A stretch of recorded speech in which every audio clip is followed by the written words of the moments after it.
Molti bambini veneti cominciano a non andare più alle scuole dell'infanzia a causa delle rette troppo alte degli istituti dovute ai mancati finanziamenti governativi alle materne paritarie che in Veneto raccolgono 2/3 dei bambini dai 3 ai 5 anni. Questa difficoltà economica ha portato a delle famiglie a non poter pagare 170 euro, mentre su quelle statali vanno gratis.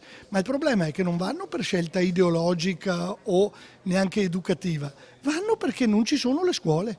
270-280 comuni in Veneto su 500 comuni non hanno la scuola. L'allarme è lanciato dall'assessore regionale al sociale Remo Sernagiotto, che ha convocato a Palazzo Balbi i parlamentari di tutti i partiti per invitarli a inserire finanziamenti certi nella legge di stabilità. Un bimbo in una scuola statale costa al paese 6.500 euro l'anno, in una paritaria 512.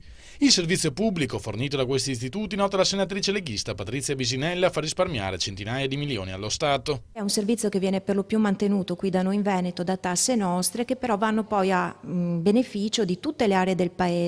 Se lo Stato non vuole finanziare le paritarie, invita provocatoriamente Sernagiotto, spenda pure 10 miliardi per costruire scuole pubbliche negli 80 comuni che ne sono sprovvisti, altrimenti ci dia i 330 milioni di finanziamenti che ci spettano. Un appello raccolto dagli esponenti della maggioranza che promettono di far sentire la loro voce in Parlamento. Il tema che è stato posto è un tema importante perché si parla del diritto all'accesso dei nostri bambini e bambine alla scuola d'infanzia dai 3 ai 6 anni.